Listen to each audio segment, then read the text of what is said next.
Hey there, it's Jamie Scrimger here, and you're listening to the Kick-Ass Stepmom podcast. I'm a wife, a mom, a stepmom, a coach, a conversation opener, and a BS caller. 8 years ago, I found myself sitting on the bathroom floor, bawling my eyes out, wondering what the heck I was thinking, marrying a man with 3 kids and an ex-wife. Look, don't get me wrong, I was madly in love, the kids were great, but being a stepmom is, well, it's just complicated. If you know, you know. As a 26-year-old with zero experience in the parenting department, I went to the internet for support. But I was disappointed with what I found. So I decided to create the type of support I was looking for. Raw, real, solution-focused conversations about all things motherhood, stepmotherhood, and living a kick-ass life. Life can be hard, really freaking hard. But it's entirely possible to thrive amongst the tough stuff. Each week, I will bring you tips and strategies and mindset shifts to inspire you to live your own version of a kick-ass life, while bringing you along as I create my own. Let's do this. Hello. Welcome back to the podcast. I hope everyone is well. Today, I am sharing a conversation I had with one of my good friends, Joanna Fowler. I believe Joanna has been on the podcast 2 times, maybe even 3 times, but I know this conversation is my favorite. Now, you may know Joanna from her YouTube channel or her popular blog, Nesting Story, where she shares all things navigating motherhood. And actually, you may have seen her pop up on my stories over the years because pre-COVID, Joanna and I attended some blogging conferences together and always had a really good time. Like those were the days, the pre-COVID conferences, pre-COVID events. Now, I wasn't even going to talk about this, but just kind of popped in my head. I will say that going to those conferences and going to events with people who are creating content online and growing online brands, it was such a game changer for me. I learned so much. And basically, I learned that I could do this for a living. I could create a business with my passion, doing what I love. And I'm just having a moment. I miss all of that so much. So I guess the take home from that off-topicness is that if you have a passion or a side hustle or even a business and you don't know a lot of people in your life or don't have a lot of people in your life who are in the same space, find those people. Find them online. Go to the events. There's so much power and inspiration to be found in community.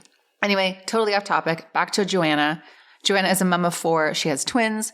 She's a hell of an entrepreneur. And in this episode, we dive into what life looks like for Joanna after her divorce. We talk about solo parenting. We talk about dating after divorce, finding strength in the hard stuff, reinventing yourself post-divorce, self-care and solo parenting. We talk about where our heads are at and sharing our life online in our mid to late 30s. And Joanna also shares some raw insight for stepmoms who struggle because their stepkid's mom isn't interested in having a relationship. So the backstory on that is a few weeks ago, I brought that up on my Instagram stories. I had a stepmom who was struggling because she really wants to have a good relationship with her now husband's ex-wife, and the ex is like, yeah, that's a hard no thank you for me. And Joanna responded to that on Instagram, and in this episode, she shares why this may be. Now, I really enjoy getting perspectives from people who aren't stepmoms on the show because I do think it's important to remember that we're all coming at these situations from different perspectives with different wounds and emotions and intentions. So this is a really great conversation. I'm just grateful that Joanna was able to open up and share a little bit about that with us. Now, as always, I love to connect with you over on Instagram after you listen. If you enjoy this episode, please share it with someone who you think it would resonate with. Hit me up on Instagram. You can connect with Joanna at Nesting Story and me over at Jamie Scrimger. Can't wait to hear what you think. Let's dive in. This episode is sponsored by Stepmom Magazine. Guys, Stepmom Magazine is probably one of the only stepmom resources that I check out on a regular basis. It is an online magazine with articles from all the top step parenting experts on all things stepmom life. If you've been through it, Stepmom Magazine has covered it. The articles inside Stepmom Magazine are written by a hand-selected team of experts. Contributors are licensed therapists and published authors and step-family professionals who just get it. Stepmom Magazine also has ebooks that you can download if you're struggling with a particular issue, such as disengaging or dealing with the ex or having an R's baby and more. It is a super cost-effective way to get support and, most importantly, reassurance that you're not alone. It is such a great feeling when you get the monthly email letting you know that the monthly edition is ready. The articles are always so timely. To subscribe, head to www.stepmommagazine.com and use the code Jamie20 to save 20%. Again, that's www.stepmommagazine.com and use the code Jamie20 for 20% off. Joanna, welcome back to the podcast. Thanks for having me. It's so good to see you. I know, it's so good to see you too. I feel like, well, it has literally been forever since we have been face to face. We used to hang out so much. I know. I think we tried recently, but the stars did not align. The stars did not align for sure. Life is just, do you feel like the older that you get, life is just like flying by? Yes, but I feel like the older I get, and I'm about to turn 39, so I'm really like creeping up there. I feel like the older I get too, I'm craving a like simple, peaceful life. And I am learning to say no more and creating more space for like the simple joys in life, which is really quite lovely. I totally agree. I am aligned with that. Now we could just dive right into things, but there may be people who are listening who aren't familiar with you, haven't maybe listened to our past episodes. So let's start with a little intro. Give us the lowdown. Okay. Where do I start? Geez. You would maybe know me from Nesting Story, which is a brand I started in 2013 as an interior designer, switched it to a parenting blog when I had surprise twins, which made it 4 kids. And it was just like this real honest space about parenting and multiples and having many kids, but not losing yourself. And that really exploded. And it became one of the top parenting blogs and then YouTube channels, both in the US and Canada. And so I was able to create a full-time business out of it. And then that trucked along for many years. And then in 2019, I separated. My husband and I separated, divorced for just coming up on a year. And my life is completely different. I've moved, my career's changed, and I'm in a great new relationship, or well, newish. Now it's been a year and a half we've been together. And yeah, so now I still have Nesting Story. I'm trying to figure out where that's going to go. But I recently launched the water cooler, which is kind of my new baby. And I launched it in partnership with my partner, Ben. And we have a great team. And it is a branding and digital strategy company, and something that I've dabbled with for years and just decided, you know what, in this next chapter of life, I really want to put my creativity and everything into this passion I have and everything I've learned over the years. And so that's been going really well. Social media management, branding, all that stuff. So that's what I've been working away on, and a bit more behind the scenes, which is quite lovely. That doesn't surprise me at all, because you've always talked about doing that kind of stuff. I think you and I always love sitting and talking shop and growing an online brand and that kind of stuff. So good for you. That's so exciting. Did you feel like when you got divorced that you just had this urge to not share your life online as much anymore? Not immediately. It's been interesting. Immediately, like it was very quick. I was very quick to just like not ever mention my ex-husband's now name once I knew it was over. And I went on for quite a while, just removed him from the content and didn't announce anything for quite a while, till I think like 8 or 10 months, until we had separated and things were kind of settled and the pandemic had started. So we didn't see that one coming, but, nothing like a pandemic and a divorce in the same period of time, right? Yeah. And it was I've had quite the past 2 years. And, it was kind of a slow burn over the last 2 years where I've started to think, I really want to become more private. And my kids are getting much older. My 2 oldest are preteens quickly turning into teenagers. And yeah, I just really wanted more of a private life. I really wanted to explore, like I'm such a businesswoman too, so that too. Mm-hmm. But it has truthfully felt lately like Nesting Story is very intertwined with that old life. And I think that is partly why I'm kind of like, I don't know how much I'm going to post on there or not. So I've told my network and people like, let's kind of regroup and reconnect in January and just see where my head is with that. Yeah, it's interesting. There's definitely been like a need to, since that chapter of my life ended, to basically change everything for the fresh start, move my kids out of their schools, change my job. Like I didn't think that initially, but then it became pretty clear that I needed a real fresh start. And I think Nesting Story might be part of that too. Yeah, for sure. Because your ex was part of your YouTube videos. Like you guys would do Yeah, series he'd and be stuff in it. together. Yeah, he'd be in it. And a lot of it was about, marriage and family dynamic. And there was a lot of him in it. And I don't really feel like that same person anymore. And I think I will show up in some form or another, probably more blogging with Nesting Story where it originated.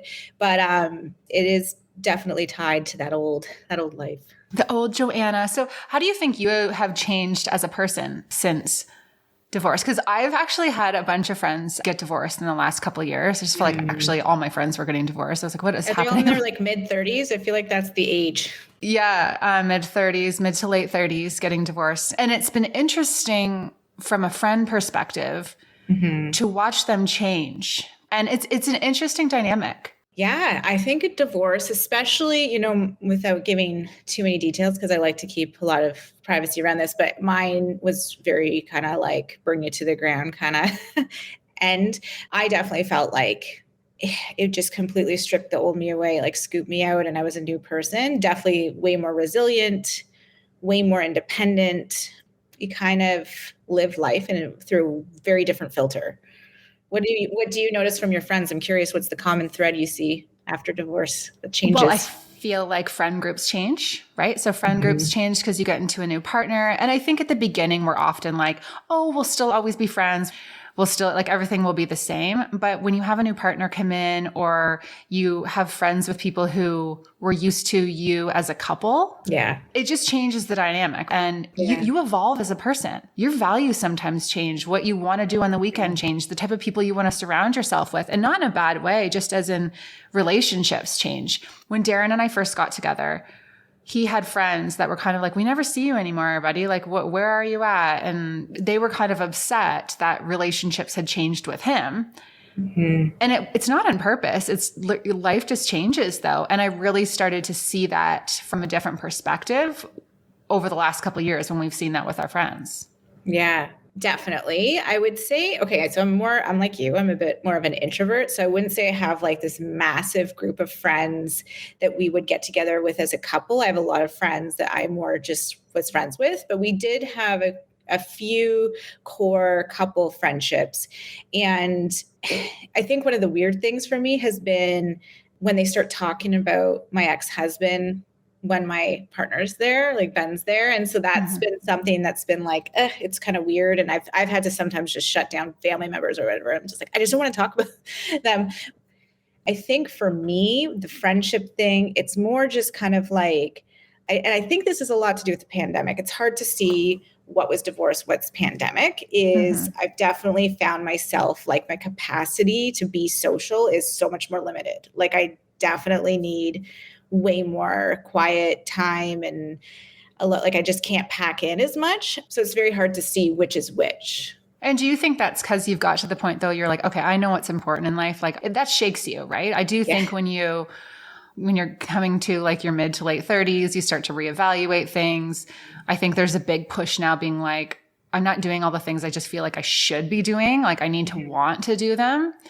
And there's that piece too. Whereas like when you first get married, you feel like you need to have all the friends and you need to do all the things and do all the things with the kids. And like, I don't know.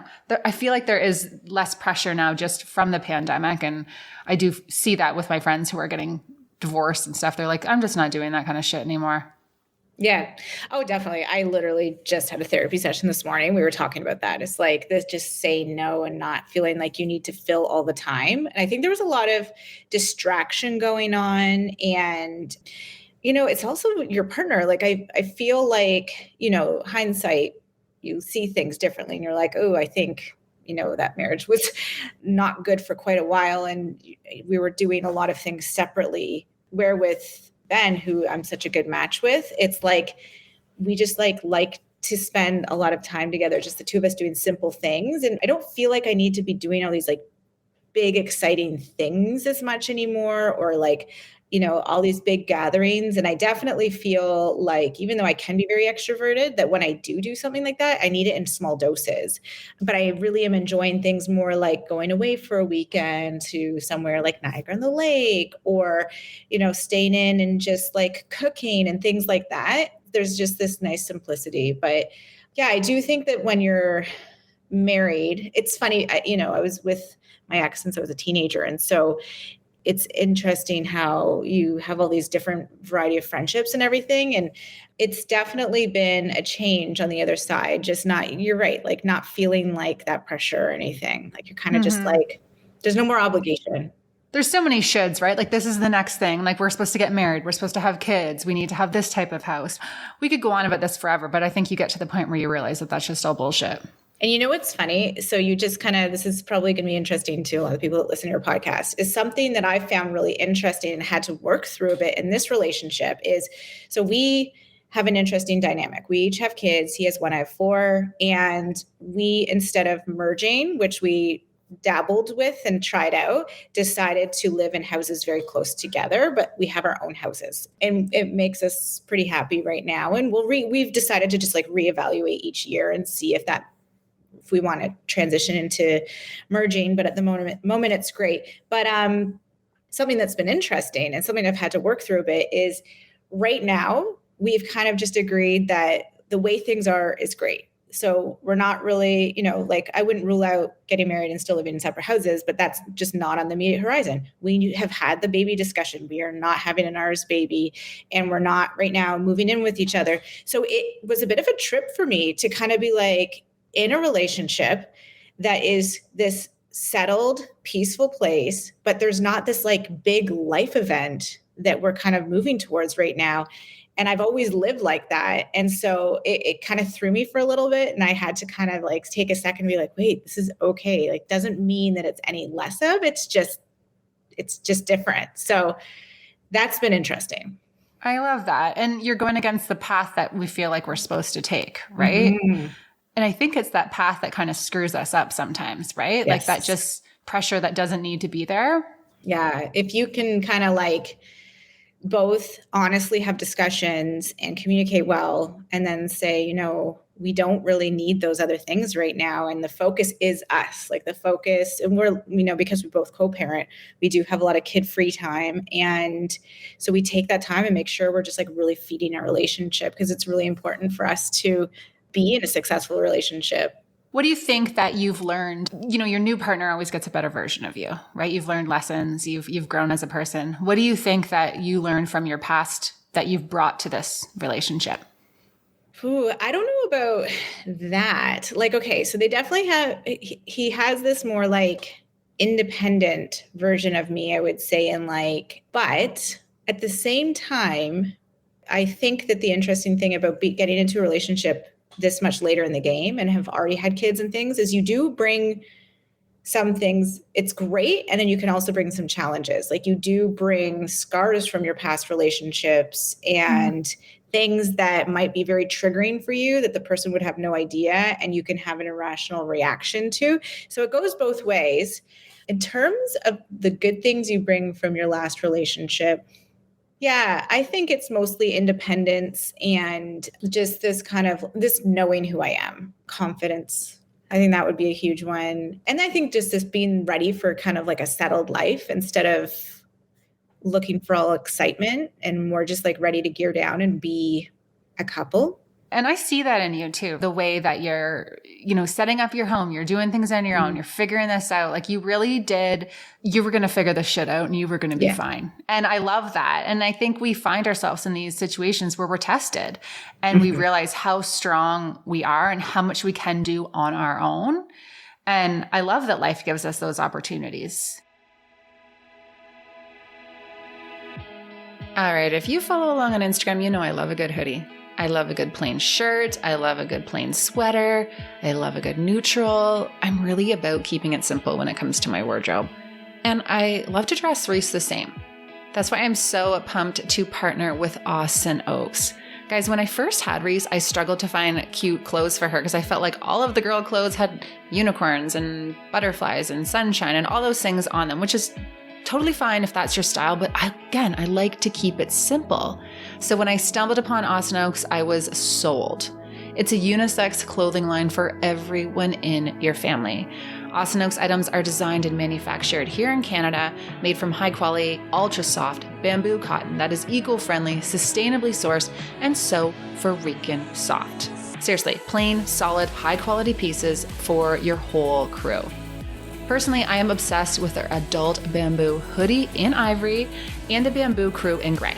And I just ordered Reese the same. You should see the cute outfits that my sister Britt got my nephews. Guys, I can't tell you how obsessed I am with all of their pieces. Cool thing is, Austin Oaks ships to both Canada and the US. I highly recommend checking them out. You can get all the information. Go shop at www.jamiescrimger.com/Austin Oaks and then use the code JAMIE10 for 10% off your order. You're welcome.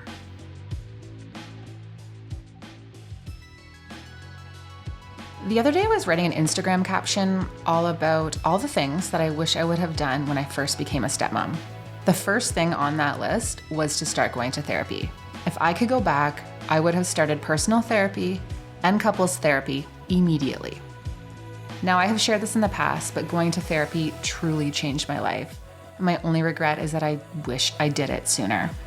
It gave me better understanding myself, my triggers, the stories I've been telling myself. It helped me with strategies to take care of myself and my anxiety, to achieve my goals and improve my relationships. I cannot recommend therapy enough. And that's why I'm so excited to share our newest sponsor of the podcast, BetterHelp. So BetterHelp is a professional counseling service done securely online. So no awkward waiting rooms, no driving to your appointment. You can have the call from the comfort of your own home. BetterHelp will assess your needs and match you with your own licensed professional therapist, and you can connect in a safe and private online environment and start communicating in under 48 hours. Not only can you schedule weekly video and phone sessions, but you can also send your counselor a message anytime and get a thoughtful and timely response. Now, finding the right counselor is key. It has to be a fit. And BetterHelp understands this and is committed to facilitating therapeutic matches. So they make it easy and free to change your counselor if you feel like it's just not aligning. Plus, it's more affordable than traditional therapy and financial aid is available. It is available to clients worldwide. BetterHelp offers licensed professional counselors who are specialized in depression and stress, anxiety, relationships, sleeping, trauma, family matters, LGBTQ+ matters, grief, and self-esteem. So if you're ready to dive into therapy, as a listener, you'll get 10% off your first month by visiting betterhelp.com/stepmom. So join over 1 million people who have taken charge of their mental health. Again, that's BetterHelp, HELP.com/stepmom. I would love to talk about how things are going with the kids. So you are blending kids from two different households. It's not an easy thing to do, and it's a huge transition. So how has that been going, or what have you guys been doing to support them? We're not fully blending. That's the decision not blending, we made. But you've brought people in. Yes, we are in a way, but I think we're kind of breaking the mold and doing the two house thing. Yeah. And so it's been interesting and it's been great. And it has its positives, anything would. I've thought about some of our friends who maybe are in a new relationship and they have their own kids, but maybe they're with a partner who doesn't have kids, and it's very different. And so I think it's great because he is also we call ourselves solo parents. We're not single parents, we're together, but we are solo parents because we're in our own homes and we each have to grocery shop and we each have to mow the lawn. And, so we are still solo parenting, supporting each other, but there's days where all of our 5 kids are the best of friends. And when it's time for them to go to their house, they're don't want to go. And then there's other times where there's an explosion and we're just oh my gosh, it's so exhausting. And his child is a preteen. And so I think because of her age and my 2 oldest age, we're kind of at this, it's even from when we first met, which has now been 1.5 years, we've transitioned from having kind of more kids almost to teens that have their own life. Mm-hmm. So there's not as much togetherness all the time as we did initially have, but it is nice because we do these family dinners and we'll do these pool nights at our gym and we and different events and things like that, which is really, really fun. And they do kind of see each other. They do definitely see each other as siblings. And I adore his daughter. We're very close with each of our kids, and my kids just adore them too. So that's been great. It just has come with our challenges. And it's the other thing I would say is like we each have our own parenting style, and it is very different. Like 1 versus 4 is a very different animal. And so that's just something too that we've had to kind of figure out and acknowledge, but it has played into the 2-house situation. My family we can be a bit of a zoo. Well, there's 4. That's just, you just like come with a zoo. But I think this is really good. And I like that you're sharing this on here, because I think going back to those shoulds, there's this pressure when you start dating someone with kids, when are you guys going to move in together? When are you guys going to, truly blend? When you're going to do all those things? And you're saying, look, like you can have a meaningful, committed relationship and maybe have 2 separate houses, or this is a good way to deal with those different parenting styles, because it's sometimes easy to do that when you're in 2 different homes and that kind of thing, because that's a huge challenge, right? People come in and the mom would be parenting her kids in one way and dad's parenting kids in the other way. And the kids are saying, well, why do they get to do that? Or that's unfair. Or it can be a real show. I think if our kids were younger, or say if his was younger and I have my 2 younger ones, it would maybe be a different story.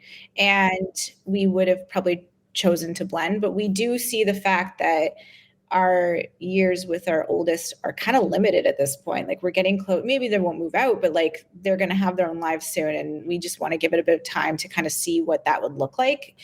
The ages we are with those kids, and I'm kind of talking about the 3 oldest, the twins who are 7. It's different when they're that young. But the 3 oldest, it's such a pivotal age and stage of life. And to just kind of keep that one-on-one time with Ben and his child, and then mine with my kids, I think we recognized together that was like a really, really important thing.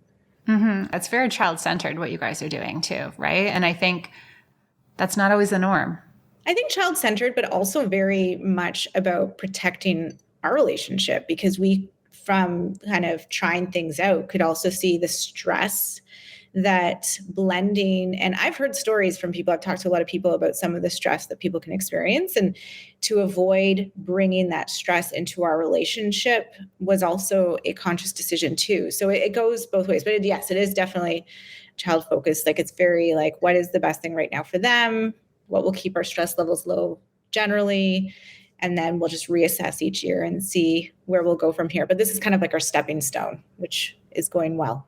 This is so good. I love this conversation because I think, I've actually never had a conversation with someone who is in a relationship and living separately with their kids, but in this capacity. And I think it's so good. And I do think it's something that if it becomes normalized, it could be a really good option for a lot of families, because so many people are struggling. I think it is becoming a thing, because I had one of our friends randomly sent me this TikTok, and it was about this family, again, with many kids. I think it's a little bit different if they're all little or if there's not so many. And they had like a duplex, and they purposely moved into this and had their 2 apartments. And we almost bought a property that had 2 houses on it. We've looked at a few other options of like kind of like a split home situation on the same property. And just right now, we know this is the best situation. But I do think it is becoming an option, because divorce rate too for blended families and second marriages and things is high. And it's like in the 70s. I was already hit with like the twin statistic, and I don't need another one. What's that? Oh yes. Multiples. I don't know what the number is, but I do know that multiples has a very high. It's just so stressful. It's a lot. It's a lot. So yeah, I do think it's a great, if you have the means and stuff to kind of, we both already had our own places. So just to locate, like it's a 3-minute drive near each other. And there were other reasons why we chose this location too, but it's really nice. I love it. I'd love to switch gears and chat about co-parenting, because with divorce comes co-parenting, the schedules and all the things that come with that. How's that been? We're good now. We're good right now. We've had our. We're good today. Today is a good day. We're good today, and we're moving in a good direction. We've definitely had our challenges, and I think that like there was just a lot. Also like the pandemic added some stress and unique challenges that we didn't see coming. But we had some, truthfully, we had some pretty bumpy patches and then have got through that on the other side. And I would just say communication is really important. We tried to do the route where you literally only contact over like exchanging things or whichever. But I think having 4 especially, it was just so challenging. And we have some kids who have some just more unique things that we need to support them with, and communication became really important. It's going in the right direction. The kids reside with me most of the time, but we do have 50-50 custody. So we have joint decision making, and there will be a day eventually where it will be a 50-50 where they reside, where we've already decided like it will be 1 week on, 1 week off eventually, which we're both good with. But yeah, it's going in a good direction. Like I said, I think the biggest thing was like we were kind of going through lawyers for a while and stuff. And just to kind of like drop the ego, leave the past, like that's a hard one. And that was something that I've really had to work on, is like leave the past stuff in the past. And like, I think partly because I have such an amazing relationship with Ben, and I'm just so happy with my house and all these things that like, and like where my life is going, that I'm able to do that. Mm-hmm. But that was huge to not let that creep into every conversation. Cause so quickly a conversation about like, should we sign this kid up for this camp would turn into explosions, right? Because there needs to be rules of engagement, I think, right? And like sticking to the issues. And it's really easy to say that, but it's really hard to do when there's a lot of emotions happening. It's very hard to do. And it is a constant, I think, to kind of keep moving and working on yourself. Like I went back into therapy just to kind of like, it's like a checkup now for me, and it just to talk through feelings and stuff like that. But, there's nothing quite like being tethered to a person who you otherwise would not like, see again, and has, possibly hurt you and all these things like emotionally more than you would expect and stuff like that. So you have to work through a lot of things and just keep the kids in the focus. Like it's about the kids and them seeing you guys fight, at handoff and things like that is not healthy for them. So they want to see, so we're just both like really working on like having that friendly exchange, which we've had a lot of success with in the last few months. So it's good. That's so good. Yeah.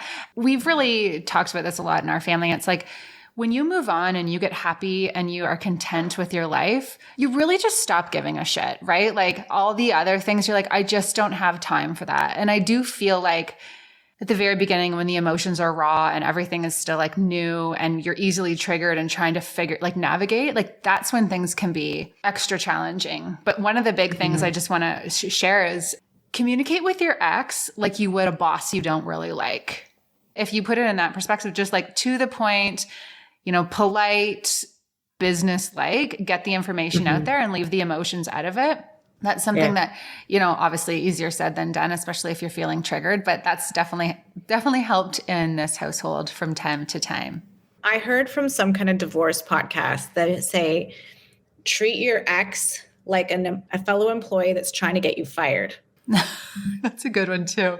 Like to kind of like, I think it was more about narcissists, but like, I think that that's true. I think I've moved one step further in the direction of, I wouldn't say friendship, but can have a laugh or can share, oh my God, what this kid did today has nothing to do with the logistics. And I think if you can actually get to that point and release the, the pressure valve a little bit, it makes a big difference. It's all a choice. You talked earlier about, holy shit, like all the people don't know the whole story. And whenever I do tell people, they're just like, holy shit. But it's a holy shit story. Yeah. And it's quite layered. But the thing is that I've really learned, and so many people are like, I don't think I'd be where you are, Joanna. I don't know if I would be able to handle that way and all this stuff. And life is a choice. There is room for wallowing, and I've had my really bad days and my really bad moments, but to not stay stuck, you have a choice, and you can either, and I tell this to my kids a lot, and I've always been a very optimistic person and a very positive person. And I'm a very driven. My goal is to like pump the brakes more and just stay very peaceful and calm and create space. I think I could be a little too much that way, but some people get so tempted to like take negativity and bad things that have happened to them in a bad mood and just like wrap themselves in it like a blanket and just stay stuck and stay, because then if you're happy or if you move on, then that person has won or something. But it's not true. Like, you're winning if you're living and you're living your life and you are just like, well, you know what? That sucked a lot, but it also made me like I take it as like, I'm so resilient. Like, there's things that now happen in life and I'm like, I can handle it. I can handle I'm good. anything that comes my way now. But yeah, it's just a choice of being happy, of being like, okay, well, what am I going to do next with life? Because there's so many, it's like a choose your own adventure and it is yours. And that's the cool thing about being a solo parent, I have to say, is I love being the decision maker. It is very nice, even though I'm very busy and I have to do all the things. Like, I had to do all the leaves, do all the laundry, shovel the driveway, garbage, all that stuff. I'm all the roles, but it is really nice to not have to like be stressing about the fact that, hey, that's that person's job and they're not doing it. Or they're not doing it the way that I wanted them to do it. Yeah. Like, I'm just the captain of my own ship. I really like doing that. And you just get on with life. Don't stay stuck. There's so much out there. I think there's two types of people when like something really hard happens, right? There's the type of people who let that define them and they stay angry and bitter for the rest of their life. Or there's the type of people who are like, take the lesson. What am I going to do to move forward? Like, how do I rise above this? And they move on, and it ends up being often one of the best things that's ever happened to them because it was the catalyst to the change that they were looking for. Yeah. I think like the best advice I give to people who are going through a separation, and some people look at me like, but like, start dating. Like, I'm just talking about like, meet people and like put yourself out there, and just, it very quickly will make you realize like, oh, there's a whole other world out there. And then when I met Ben, it just kind of like, this can't be real. And then it is. And yeah, there's good stuff out there. I love how quickly it happens. Like, if you find someone who you really want to be with and like life is super challenging and there's so much shit going on, but you're still like, yes, I still want to be with you. I think that's the best, right? Like, Darren and I were very much like that. It was just, I look back and I'm like, whoa, that was actually really crazy how quickly we moved and all the things that we just weren't even fazed by. But that's the best part of relationships like these, right? It's just like, you're all in no matter what. Yeah. When you know, and like, for us, like, we had because we did a lot of the lockdowns together and did some of the, like, I was home with like 5 kids a lot of the time during some of the last winter's lockdowns. And that was stressful. But yeah, like, when it's the right person and you have enough of the good stuff, of the making each other laugh or good advice or good community, just like a good companion, it's such a game changer. Now, the last question I really wanted to dive into with you, but we had a conversation on Instagram where someone had said, I just don't understand, like, the ex doesn't want to talk to me. Like, I'm with her kid and I find it odd that she doesn't want to have a relationship with me. And I've always said, some people want to have a relationship, some people don't. Like, it depends on how you view things. You kind of came to me and said, yeah, like, I don't have that desire either. And that's not anything like, it's just... Okay, so let me kind of paint a picture of my situation. So my kid's dad is in a relationship and it's with a person who it's fine. I really don't care, but I have no desire to get to know this person. No desire. And I've realized, so when we were splitting, we were still weirdly friendly with each other during that time. And when we were figuring things out for a bit, we really thought that like maybe when we were in new relationships that it would be cool and we'd all get to know each other and stuff. But when reality hits and other factors are at play, you tend to not feel the same way. Like, there is absolutely no part of me that wants him to interact with Ben and vice versa. We all are aware that there will be a situation where we'll be at some kind of graduation or something like that, and we'll be civil. I know all of us will be fine, but that doesn't have to be a relationship. Now, neither of us are living with our partner, but that will most likely change one day. And I don't know where we'll go from there, but I definitely don't feel like I owe that to his partner at all. I made it clear to him that I will never talk badly about this person to my kids. And there's never been a report back to me that anything to make me think she's not good with them. And that's all I need. I just need to know that's it. But other than that, it's about me communicating with him. And there's just no desire. And I think that's a really good boundary too. That's been a really good boundary for me to put in place, when everything started ending and I wasn't really in real life, I didn't think it would be a thing, but it is. It's a very important boundary.